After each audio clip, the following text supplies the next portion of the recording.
कल्याण तालुक्यातील निंबवली गावात एक धक्कादायक घटना घडली।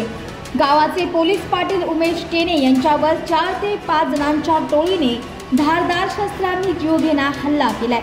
गावात नावाची बदनामी करण्याचा जाब विचारण्यासाठी गेलेल्या पोलीस पाटलावर धारदार शस्त्रांनी हल्ला करण्यात आला। किरकोळ वादातून सुरू झालेला वाद थेट हत्यारांपर्यंत पोहोचलाय। यात पाटील गंभीर जखमी झालेत। सध्या त्यांच्यावर खासगी रुग्णालयात उपचार सुरू आहेत। या प्रकरणी कल्याण तालुका ग्रामीण पोलीस ठाण्यात गुन्हा दाखल करण्याची प्रक्रिया सुरू आहे।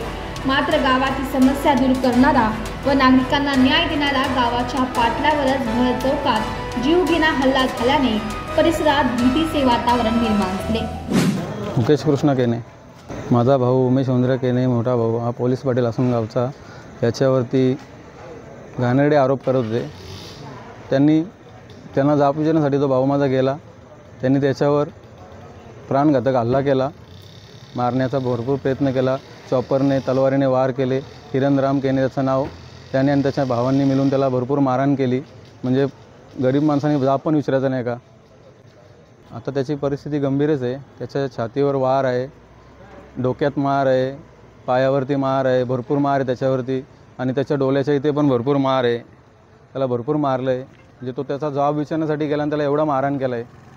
भीती वाटणारच ना। गावचा पोलीस पाटील गावाचं संरक्षण करतो, गावाच्या सगळ्या जेवढं काय होतं ते सगळं ते निसरणार आणि हा जर पोलीस पाटीलला जर गावातले जर मारहाण करणार, एवढे चॉपरने वार करणार, प्राणघातक हल्ला करणार, मारण्याचा जीवे ठार मारण्याचाच प्रयत्न केला। बीडसारखा विक्रम प्रकरण चालू केलं यांनी।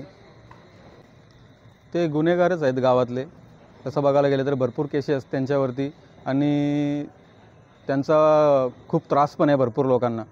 काय मागणी तुमची? आमची मागणी अशी आहे की आम्हाला न्याय मिळाला पाहिजे।